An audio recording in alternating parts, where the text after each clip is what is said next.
Hidden love എന്ന ഡ്രാമയുടെ 10ാമത്തെ എപ്പിസോഡിന്റെ തുടക്കത്തിൽ സാക്ഷി മുഖം തുടച്ചു കൊടുക്കുന്നതിനിടയിൽ അവൻ പെട്ടെന്ന് കണ്ണു തുറന്നപ്പോൾ അവൾ ഒന്ന് ചമ്മുന്നുണ്ട്. ചമ്മൽ മറിക്കാനായി ടവൽ കഴുകാനെന്ന് പറഞ്ഞ് അവൾ വേഗം ബാത്റൂമിലേക്ക് പോകുന്നു. അവനൊന്ന് പറഞ്ഞിട്ട് കണ്ണു തുറന്നുകൂടായിരുന്നു. ഞാനാകെ ഞെട്ടിപ്പോയി എന്നൊക്കെ അവിടെ പോയെന്ന് അവൾ തന്നെത്താൻ പറയുന്നുണ്ട്. കുറച്ചു സമയം കഴിഞ്ഞാണ് അവൾ പുറത്തേക്ക് ഇറങ്ങി വന്നത്. അവൻ ആ സമയത്ത് ഫോണിൽ എന്തോ ചെയ്യുകയാണ്. ഇന്നെങ്കിലും ജോലി മാറ്റി വെച്ചിട്ട് റെസ്റ്റ് എടുക്കാൻ അവൾ പറഞ്ഞപ്പോൾ ഇപ്പോൾ നിർത്താം എന്നവൻ പറയുന്നു. അവൾ കിടക്കാനുള്ള സെറ്റപ്പൊക്കെ റെഡിയാക്കുന്നു. ബൈസ്റ്റാൻഡേഴ്സിനുള്ള ബെഡൊക്കെ അവൾ തനിയെ വലിച്ചുകൊണ്ട് വരുന്നത് കണ്ടപ്പോൾ അവളെ ബുദ്ധിമുട്ടിക്കേണ്ടി വന്നതിൽ അവന് വിഷമം തോന്നുന്നുണ്ട്. അതിനെക്കുറിച്ച് പറഞ്ഞപ്പോൾ ഇതൊന്നും എനിക്കൊരു ബുദ്ധിമുട്ടല്ല എന്ന് അവൾ പറയുന്നു. പുതപ്പൊന്നും ഇല്ലാത്തത് കൊണ്ട് എൻ്റെ കോട്ടെടുത്ത് പൊത്തിച്ചോളാൻ അവൻ പറയുന്നു.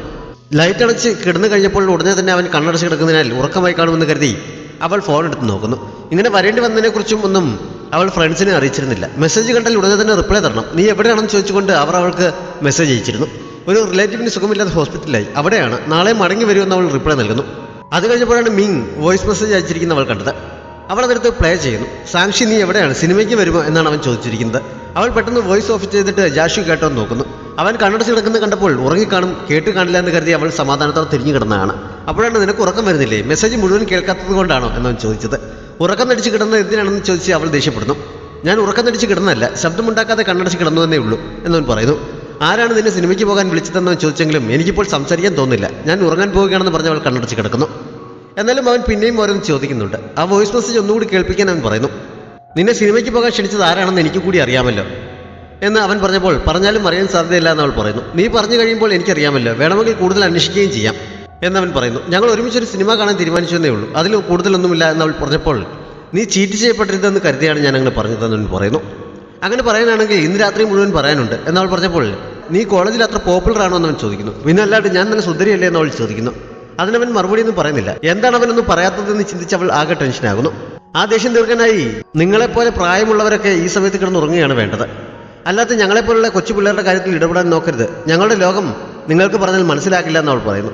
സമ്മതിച്ചു, എനിക്കൊന്നും മനസ്സിലാവില്ല എന്ന് പറഞ്ഞ് അവൻ കണ്ണടച്ച് കിടക്കുന്നു. അവൻ ഉറങ്ങിയെന്ന് നോക്കിയിട്ട് അവളും കിടന്നുറങ്ങുന്നുണ്ട്. അടുത്ത ദിവസം രാവിലെ അവൻ്റെ മുഖം തുറച്ചു കൊടുത്തപ്പോൾ തലേദിവസത്തെ പോലെ പെട്ടെന്ന് കണ്ണു തുറന്നാലൊന്ന് പേടിച്ച് അവൾ അധികം അവൻ്റെ മുഖത്തേക്ക് നോക്കാതെ പെട്ടെന്ന് ചെയ്ത് തീർക്കുന്നു.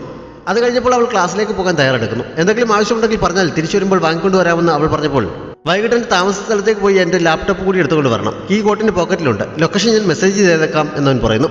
കോട്ടിൻ്റെ പോക്കറ്റിൽ നിന്ന് അവൾ കീ എടുക്കുന്നുണ്ട്. വീട്ടിൽ പോയി ബാക്കിയുള്ള സാധനങ്ങളൊക്കെ ഞാൻ എടുത്തുകൊണ്ട് വരാം, പക്ഷേ ലാപ്ടോപ്പ് കൊണ്ടുവരില്ല. ഈ സമയത്ത് ജോലി ചെയ്യേണ്ട, റെസ്റ്റ് എടുത്താൽ മതി. എന്തായാലും ബോസ് ഇതിന് എക്സ്ട്രാ ശമ്പളം നൽകാൻ പോകുന്നില്ല എന്നവൾ പറയുന്നു. എൻ്റെ ജോലിയുടെ സ്വഭാവം അങ്ങനെയാണ് എന്നവൻ പറഞ്ഞപ്പോൾ എന്തായാലും ഞാൻ ലാപ്ടോപ്പ് കൊണ്ടുവരില്ല എന്ന് പറഞ്ഞ് അവൾ പോകാൻ തുടങ്ങുന്നു.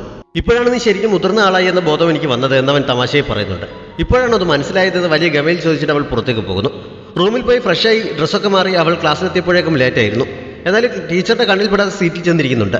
നിന്റെ റിലേറ്റീവിന് എങ്ങനെയുണ്ടെന്ന് വാങ്ങി ചോദിക്കുന്നു. കുഴപ്പമില്ല, സർജറി കഴിഞ്ഞു, പക്ഷേ കുറച്ച് ദിവസം ഹോസ്പിറ്റലിൽ നിൽക്കേണ്ടി വരും, അതുകൊണ്ട് വൈകിട്ട് ഞാൻ തിരിച്ചങ്ങോട്ടേക്ക് പോകുമെന്ന് സാക്ഷി പറയുന്നു.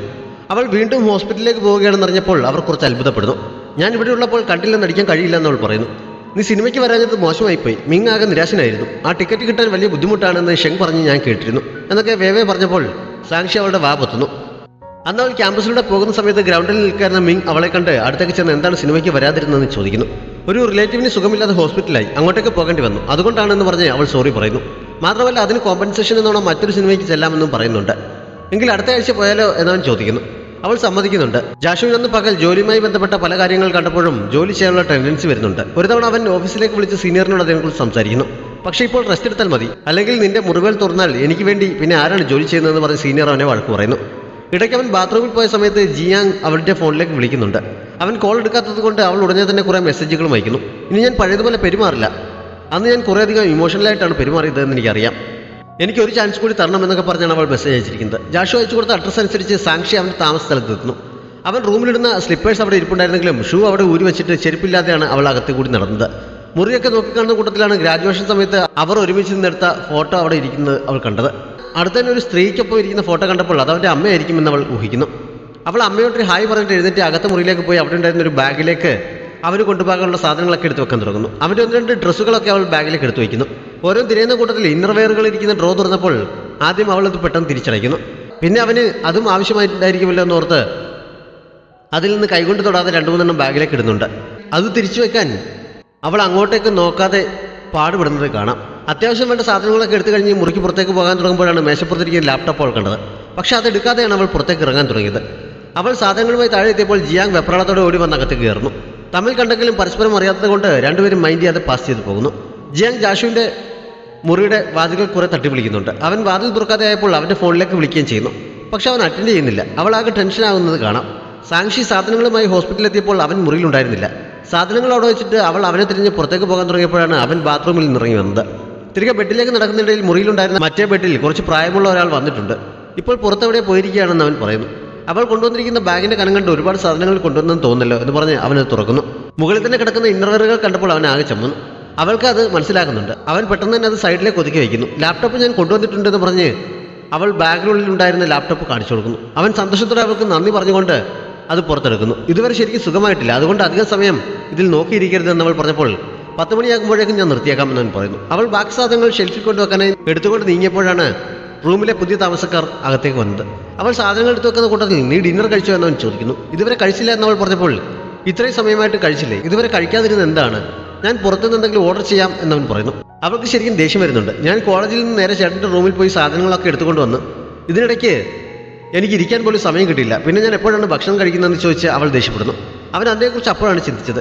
പക്ഷെ അവൻ എന്തെങ്കിലും പറയുന്നതിന് മുമ്പേ മറ്റേ വീട്ടിലെ അമ്മാവൻ ഇതിൻ്റെ ഭാര്യയാണോ എന്ന് അവനോട് ചോദിക്കുന്നു. സിസ്റ്ററാണെന്ന് അവൻ പറഞ്ഞെങ്കിലും അദ്ദേഹത്തിന് കേൾവിക്ക് പ്രശ്നമുള്ളതിനാൽ അത് മനസ്സിലാക്കുന്നില്ല. വീണ്ടും ഭാര്യയാണെന്നുള്ള രീതിയിൽ അദ്ദേഹം സംസാരം തുടരുന്നു. അപ്പോഴാണ് അദ്ദേഹത്തിന് കേൾവിക്കുറവുണ്ട് എന്ന് കൂടെ ഉണ്ടായിരുന്ന മകൻ പറഞ്ഞത്. അവനും അവളും 2-3 തവണ അദ്ദേഹത്തെ പറഞ്ഞ് മനസ്സിലാക്കാൻ ശ്രമിക്കുന്നു. അവരുടെ വിവാഹം കഴിഞ്ഞിട്ടില്ലെന്ന് മനസ്സിലായെങ്കിലും അദ്ദേഹം പിന്നെയും അവർ കപ്പിൾസ് ആണെന്ന രീതിയിലാണ് സംസാരിച്ചുകൊണ്ടിരിക്കുന്നത്. പറഞ്ഞിട്ട് കാര്യമില്ല എന്ന് മനസ്സിലായതോടെ അവൻ അദ്ദേഹം പറയുന്നത് ശരിവെച്ച് കൊടുത്തുകൊണ്ട് ജോലിയിൽ ശ്രദ്ധിക്കുന്നു. ഭാര്യയാണെന്ന് അവൻ സമ്മതിച്ചു കൊടുത്തപ്പോൾ അവൾ അവനെ സംശയത്തോടെ നോക്കുന്നുണ്ട്. എന്തായാലും നമ്മൾ പറയുന്നത് അദ്ദേഹത്തിന് മനസ്സിലാകാൻ പോകുന്നില്ല. വെറുതെ ഒരു തമാശയെ കണ്ടാൽ മതി, അദ്ദേഹത്തെ മൈൻഡ് ചെയ്യേണ്ടെന്ന് അവൻ പറയുന്നു. പക്ഷേ ഇങ്ങനെയുള്ള കാര്യങ്ങളാണോ തമാശ പറയുന്നതെന്ന് ചിന്തിച്ച അവൾ അദ്ദേഹത്തെ പറഞ്ഞ് മനസ്സിലാക്കാൻ ശ്രമിക്കുന്നു. ഞങ്ങൾ കപ്പിൾസ് അല്ല, അവൻ എന്നേക്കാൾ ഒരുപാട് പ്രായം കൂടുതലുണ്ട്, എൻ്റെ അച്ഛനാകാനുള്ള പ്രായമുണ്ടെന്നൊക്കെ അവൾ ഉറക്കെ അദ്ദേഹത്തോട് പറയുന്നു.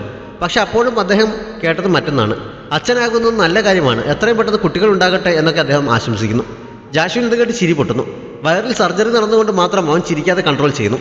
എന്തായാലും സാക്ഷി അതോടെ അദ്ദേഹത്തെ പറഞ്ഞ് മനസ്സിലാക്കാനുള്ള ശ്രമം ഉപേക്ഷിച്ച് ഭക്ഷണം കഴിക്കാനായി പുറത്തേക്ക് പോകുന്നു. നിന്റെ ഭാര്യ എവിടെ പോവുകയാണെന്ന് അമ്മാവൻ അപ്പോൾ അവനോട് ചോദിക്കുന്നുണ്ട്. ഭാര്യ ഡിന്നർ കഴിക്കാൻ പോവുകയാണെന്ന് അവൻ ഉറക്കെ പറയുന്നു.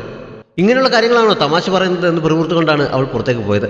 10 മണി വരെ ലാപ്ടോപ്പ് ഉപയോഗിക്കുള്ളൂ എന്നൊക്കെ അവളോട് പറഞ്ഞെങ്കിലും അടുത്ത ദിവസം രാവിലെ അവൾ ഉണർന്നപ്പോഴും അവൻ അതിൽ വർക്ക് ചെയ്തുകൊണ്ടിരിക്കുകയാണ്. സർജറി കഴിഞ്ഞതല്ലേ ഉള്ളൂ, ഇങ്ങനെ ഓവർ വർക്ക് ചെയ്യുന്നത് ശരിയാണെന്നൊക്കെ ചോദിച്ച് അവൾ അവനെ വഴക്ക് പറയാൻ തുടങ്ങുന്നു. അത് കേട്ടുകൊണ്ടാണ് ബാത്റൂമിൽ പോയിരുന്ന അമ്മാവൻ പുറത്തേക്ക് ഇറങ്ങി വന്നത്.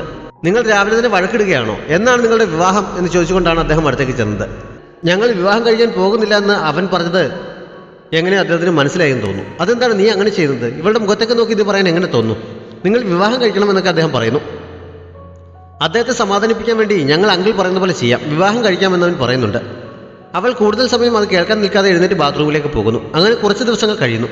അവൻ ഡിസ്ചാർജ് ആകുന്ന ദിവസം എത്തിയിരിക്കുന്നു. അവർ പോവുകയാണെന്ന് അറിഞ്ഞപ്പോൾ നിങ്ങൾ വഴക്കൊന്നും ഉണ്ടാക്കാതെ നന്നായിരിക്കണം എന്ന് അദ്ദേഹം പറയുന്നു. എപ്പോഴും ഒന്നും മിണ്ടാതെ നിൽക്കുന്ന സാക്ഷിയാണ് ഇത്തവണ മറുപടി നൽകിയത്. ഞങ്ങൾ അങ്കിൾ പറയുന്ന പോലെ ഉടനെ വിവാഹം കഴിക്കാമെന്നവൾ പറയുന്നു. ജാഷു അത്ഭുതത്തോടെ അവളെ നോക്കുന്നുണ്ട്. പുറത്തിറങ്ങി കഴിഞ്ഞപ്പോൾ അവൻ അതിനെക്കുറിച്ച് അവളോട് ചോദിക്കുന്നു. ആദ്യം അത് പറഞ്ഞു തുടങ്ങിയ ചേട്ടനല്ലേ എന്ന് അവൾ തിരിച്ചു ചോദിക്കുന്നു. അവളുടെ കയ്യിലുണ്ടായിരുന്ന ബാഗ് അവൻ വാങ്ങി പിടിക്കാൻ നോക്കുന്നുണ്ടെങ്കിലും അവൾ സമ്മതിക്കുന്നില്ല. അങ്ങനെ തമാശ പറഞ്ഞതിൻ്റെ ദേഷ്യമാണോ എന്ന് അവൻ ചോദിച്ചപ്പോൾ ഇങ്ങനെയുള്ള കാര്യങ്ങളൊന്നും ആരും തമാശ പറയാറില്ല എന്നവൾ പറയുന്നു. കുറേ ദിവസമായി ഹോസ്പിറ്റലിൽ തന്നെ നിന്ന് എനിക്ക് ബോറടിച്ചു, അതുകൊണ്ടാണ് ഞാൻ ആ തമാശയ്ക്ക് കൂടിയത് എന്ന് അവൻ പറഞ്ഞപ്പോൾ ചേട്ടന് ബോറടിച്ചു എന്ന് കരുതി എന്നെക്കുറിച്ച് അങ്ങനെയുള്ള തമാശകളൊക്കെ പറയുന്നത് ശരിയാണോ എന്നവൾ ചോദിക്കുന്നു. അവൾ അത്ര സീരിയസ് ആയി എടുക്കുമെന്ന് അവൻ കരുതിയതല്ല. വീട്ടിലെത്തിയപ്പോൾ അവൻ്റെ സ്ലിപ്പേഴ്സ് ധരിച്ചോളാൻ അവൻ അവളോട് പറയുന്നു. അവൾ അതും ഇട്ടുകൊണ്ട് സാധനങ്ങളൊക്കെ പെറുക്കി വെക്കാൻ തുടങ്ങുന്ന കണ്ട് അതൊക്കെ അവിടെ വെച്ചേക്കും, ഞാൻ തന്നെ പിന്നെ റെഡിയാക്കിക്കോളാം, നീ വെറുതെ അവിടെ ഇരുന്നാൽ മതി, ഞാനൊന്ന് ഫ്രഷ് ആയി വന്ന ശേഷം ഫുഡ് റെഡിയാക്കാം, അത് കഴിച്ചിട്ട് നിന്നെ ഹോസ്റ്റലിൽ കൊണ്ടാക്കാം എന്നൊക്കെ പറഞ്ഞിട്ട് അവൻ ബാത്റൂമിലേക്ക് പോകുന്നു. കുറേ കാലമായി മനസ്സിൽ ഒളിപ്പിച്ചു വെച്ചിരുന്ന ഫീലിങ്സ് ഒക്കെ വീണ്ടും പുറത്തു ചാടാൻ തുടങ്ങിയാണോ എന്ന് അവിടെ നിൽക്കുമ്പോൾ അവൾ സംശയിക്കുന്നു. പക്ഷേ ഇപ്പോൾ പലതവണ അവൻ പറഞ്ഞിട്ടുള്ളതിൽ വെച്ച് അവൻ തന്നെ ഒരു സിസ്റ്ററായി മാത്രമാണ് കാണുന്നത്. അതുകൊണ്ടായിരിക്കണം വിവാഹത്തെക്കുറിച്ച് പറഞ്ഞപ്പോൾ തമാശയായി കാണാൻ കഴിഞ്ഞത് എന്നൊക്കെ അവൾ ചിന്തിക്കുന്നു. അവനുമായി ഒരു ഗ്യാപ്പ് ഇടുന്നതായിരിക്കും നല്ലത് എന്ന് തോന്നുന്നതിനാൽ അവൾ ഉടനെ തന്നെ തിരിച്ചു പോകാനായി അവൻ്റെ മരുന്നെടുത്ത് അതിൽ കഴിക്കേണ്ട സമയമൊക്കെ എഴുതി വെക്കുന്നു. മാത്രമല്ല അവൻ ഓർത്തിരിക്കേണ്ട ഓരോ കാര്യങ്ങളും സ്റ്റിക്കി നോട്ടിൽ എഴുതി ഒട്ടിച്ച് വെക്കാൻ തുടങ്ങുന്നു. അപ്പോഴേക്കും നീ എന്ത് ചെയ്യുകയാണെന്ന് ചോദിച്ചുകൊണ്ട് അവൻ എത്തുന്നു. കുറച്ച് ദിവസത്തേക്ക് ഫുഡിൻ്റെ കാര്യം ശ്രദ്ധിക്കണം, മുട്ടയും പാലുമൊന്നും കഴിക്കാൻ പാടില്ല, ഫൈബർ കൂടുതലടങ്ങിയ ഫുഡ് കഴിക്കണം, ഒരുപാട് സമയം ഒരേ ഇരിപ്പിരുന്ന് ജോലി ചെയ്യരുത്, ഇടയ്ക്കിടെ എഴുന്നേറ്റ് നടക്കണം, ഭാരമുള്ളതൊന്നും എടുക്കരുത്, ഉറക്കം ഒഴിയരുത് എന്നിങ്ങനെ ഓരോന്ന് പറഞ്ഞുകൊണ്ട് അവൾ പല സ്ഥലത്തായി സ്റ്റിക്കി നോട്ട് ഒട്ടിച്ചു വെക്കുന്നു. എനിക്ക് കുറേ അസൈൻമെന്റ്സ് ചെയ്തു തീർക്കാനുണ്ട്, അതുകൊണ്ട് ഞാൻ ഇനി ഇടയ്ക്കിടെ ഇങ്ങോട്ടേക്ക് വരില്ല, പക്ഷെ എന്തെങ്കിലും ആവശ്യമുണ്ടെങ്കിൽ എന്നെ വിളിച്ചു പറഞ്ഞാൽ ഞാൻ ഉടനെ എത്താം, സുഖപ്പെട്ട് കഴിയുമ്പോൾ ഞാനൊരു ഡിന്നർ വാങ്ങി തരുന്നുണ്ട്, അതിനെക്കുറിച്ച് നമുക്ക് പിന്നീട് സംസാരിക്കാമെന്ന് അവൾ പറയുന്നു. നീ ഇത്രയൊക്കെ ചെയ്തപ്പോൾ ഞാനല്ലേ ട്രീറ്റ് ചെയ്യേണ്ടത്, അതുകൊണ്ട് ഡിന്നർ ഞാൻ വാങ്ങി തന്നോളാം എന്നവൻ പറഞ്ഞപ്പോൾ അവൾ സമ്മതിക്കുന്നു. അവൻ അവളെ കാറിൽ ഡ്രോപ്പ് ചെയ്യാൻ തയ്യാറായെങ്കിലും അവൾ സമ്മതിക്കാതെ തനിച്ചു പോകുന്നു. പുറത്തിറങ്ങി കഴിഞ്ഞപ്പോൾ ഒരു കണക്കിന് ഇതാണ് നല്ലത്, ഞാൻ അവനൊരു കുഞ്ഞനീതി മാത്രമാണ് എന്നവൾ സമാധാനിക്കുന്നു. ഫോണിൽ അവൻ്റെ നമ്പർ ജാഷു എന്ന് സേവ് ചെയ്തിരുന്ന മാറ്റി ബ്രദർ 2 എന്നും ആക്കുന്നുണ്ട്. സാക്ഷി പിണങ്ങിപ്പോയതാണെന്ന് ചിന്തിച്ച് ജാഷു കുറെ ടെൻഷനാകുന്നുണ്ട്. അവൾ മുറിയിൽ പല സ്ഥലത്തായി ഒട്ടിച്ചു വെച്ചിട്ട് പോയ സ്റ്റിക്കി നോട്ടുകളെല്ലാം അവൻ ഇളക്കിയെടുത്ത് ഒരുമിച്ച് വെച്ച് നോക്കുന്നു. അവൾ അതിൽ പറഞ്ഞിരിക്കുന്ന ഓരോ കാര്യങ്ങളും ചെയ്തോ ഇല്ലയോ എന്നൊക്കെ അവൻ അതിൻ്റെ അടിയിൽ എഴുതുന്നു. അവൾ പറഞ്ഞു ഓർത്ത് അവൻ മരുന്നും എടുത്ത് കഴിക്കുന്നു. അതിനുശേഷം ആ നോട്ടുകളെല്ലാം എടുത്ത് മുറിയിലേക്ക് കൊണ്ടുപോകുന്നു. അടുത്ത ദിവസം അവൻ ഓഫീസിലേക്ക് പോകുന്നുണ്ട്. ഇടയ്ക്ക് അവൻ്റെ സീനിയർ സിയുനെയും അവളുടെ ഹസ്ബൻഡിനെയും അടുത്തേക്ക് വിളിച്ച് സാങ്ഷിയുടെ കാര്യം സംസാരിക്കുന്നു. ഹോസ്പിറ്റലിൽ വെച്ച് നടന്നൊക്കെ പറഞ്ഞിട്ട് അവൾക്ക് അതിൻ്റെ പേരിലുള്ള പിണക്കമായിരിക്കുമോ എന്ന് അവൻ അവരോട് ചോദിക്കുന്നു. നീ പറഞ്ഞത് വെച്ച് അവൾ ഇങ്ങനെ നിസ്സാരമായിട്ടുള്ള കാര്യങ്ങൾ പോലും വളരെ സീരിയസ് ആയി എടുക്കുന്ന ആളാണ്. അങ്ങനെയുള്ളപ്പോൾ ഇങ്ങനൊരു തമാശ ചെയ്തത് ഒട്ടും ശരിയായില്ല. അവൾക്കത് ശരിക്കും ഇഷ്ടപ്പെട്ട് കാണില്ല എന്നൊക്കെ സിയുൻ പറയുന്നു. ഫ്രീ ടൈം കിട്ടുമ്പോൾ അവളെ ഒരു മീലിന് വിളിച്ചുകൊണ്ടുപോയി അവളോട് ഇതിനെക്കുറിച്ച് സംസാരിച്ച് ക്ലിയർ ചെയ്യുന്നതായിരിക്കും നല്ലത് എന്നും അവൾ ഉപദേശിക്കുന്നു. അവനത് സമ്മതിക്കുന്നു. അവരോട് സംസാരിച്ച ശേഷം അവൻ തിരിച്ച് ടേബിളിനടുത്തെത്തി ഫോണെടുത്ത് സാക്ഷിക്ക് മെസ്സേജ് അയക്കാൻ തുടങ്ങുന്നുണ്ടെങ്കിലും എന്തായിരിക്കണമെന്നറിയാതെ ആകെ കൺഫ്യൂഷനായിരിക്കുന്നു. ആ സമയത്താണ് ജിയാങ് അവൻ്റെ ഫോണിലേക്ക് വിളിച്ചത്. കുറേ തവണ വിളിച്ചു കഴിഞ്ഞപ്പോൾ അറ്റൻഡ് ചെയ്തിട്ട് നീ എന്നെ കോൺടാക്ട് ചെയ്യരുതെന്ന് ഞാൻ പറഞ്ഞതല്ലേ എന്ന് ചോദിക്കുന്നു. നീ എന്നെ അവോയ്ഡ് ചെയ്യാൻ പോവുകയാണോ എന്നൊക്കെ അവൾ വളരെ സെൻറ്റി അടിച്ച് ചോദിക്കുന്നുണ്ട്. പക്ഷെ അവനത് കാര്യമാക്കാത്ത രീതിയിൽ എനിക്ക് തിരക്കുണ്ടെന്ന് പറഞ്ഞ് ഫോൺ കട്ട് ചെയ്യുന്നു. അവൾ പിന്നെയും വിളിക്കുന്നുണ്ടെങ്കിലും അവൻ മൈൻഡ് ചെയ്യുന്നില്ല. നേരത്തെ വാക്ക് കൊടുത്തിരുന്ന പോലെ ആ വീക്കെൻഡിൽ സാക്ഷിയും ഇങ്ങനൊപ്പം സിനിമയ്ക്ക് പോകുന്നു. കുറച്ച് ഹൊററായിട്ടുള്ള പടമായിരുന്നു അത്. ഇടയ്ക്കൊക്കെ ഞെട്ടുന്നുണ്ടെങ്കിലും അവളത് എൻജോയ് ചെയ്യുന്നു. അവൾ ഞെട്ടുന്നത് കണ്ട് പേടിയുണ്ടോ എന്ന് അവൻ ചോദിച്ചപ്പോൾ എനിക്ക് ഇത്ര സിനിമകൾ ഇഷ്ടമാണെന്ന് അവൾ പറയുന്നു. അത് കഴിഞ്ഞപ്പോഴാണ് സ്ക്രീനിൽ ഒരു കോഴിയെ കണ്ട് അവൻ ഞെട്ടി പറിച്ചത്. അവൾക്കത് കണ്ട് ചിരിക്കാതിരിക്കാൻ കഴിയുന്നില്ല. സിനിമ കഴിഞ്ഞിറങ്ങിയപ്പോൾ അങ്ങനെ ചിരിച്ചു പോയതിന് അവൾ സോറി പറയുന്നു. കൂർത്ത ചുണ്ടുകളുള്ള പക്ഷികളെ എനിക്ക് പേടിയാണ്, മറ്റൊന്നിനെയും എനിക്ക് പേടിയില്ല എന്ന് അവൻ ചമലോട് പറയുന്നു. അവളെ അവിടെ നിർത്തിയിട്ട് അവൻ ബാത്റൂമിലേക്ക് പോകുന്നുണ്ട്. അവിടെ വെയിറ്റ് ചെയ്യുന്ന സമയത്ത് അടുത്തുണ്ടായിരുന്ന ക്ലോ മെഷീനിലേക്ക് അവളുടെ ശ്രദ്ധ പതിയുന്നു. അതിനുള്ളിൽ മുമ്പ് ജാഷു എടുത്ത് കൊടുത്ത പോലെയുള്ള പാവ കിടക്കത്തെ കണ്ട് അവൾ അടുത്തേക്ക് ചെന്ന് നൊസ്റ്റാൾജി അടിച്ച് അതിലേക്ക് നോക്കി നിൽക്കുന്നിടത്ത് ഈ എപ്പിസോഡ് അവസാനിക്കുന്നു. എപ്പിലോഗിൽ ജാഷു ഹോസ്പിറ്റലായിരുന്ന സമയത്ത് രാത്രി ഉറങ്ങാതെ ജോലി ചെയ്തുകൊണ്ടിരുന്നപ്പോൾ സൈഡിൽ ഉറങ്ങിക്കിട്ടുന്ന സാങ്ഷിയുടെ ദേഹത്ത് നിന്ന് പൊതിച്ചിരുന്ന കോട്ടൂരി പോകാൻ തുടങ്ങുന്നത് കണ്ട് അവൻ എത്തിവലിഞ്ഞ് അത് നേരെ പിടിച്ചിടുന്നുണ്ട്. അടുത്ത ബെഡിൽ ഉറങ്ങാതെ കിടക്കായിരുന്ന അമ്മാവൻ അവൻ്റെ കെയറിംഗ് കണ്ട് പുഞ്ചിരിക്കുന്നു. അതുകൊണ്ടുകൂടിയായിരിക്കണം അവർ നല്ല കപ്പിളാണെന്ന് അദ്ദേഹത്തിന് തോന്നിയത്. നമ്മുടെ ചാനൽ ഇതുവരെയും സബ്സ്ക്രൈബ് ചെയ്തിട്ടില്ലാത്ത കൂട്ടുകാർ സബ്സ്ക്രൈബ് ചെയ്യാനും ലൈക്ക് ചെയ്യാനും ഷെയർ ചെയ്യാനും മറക്കരുത്. Thanks for watching.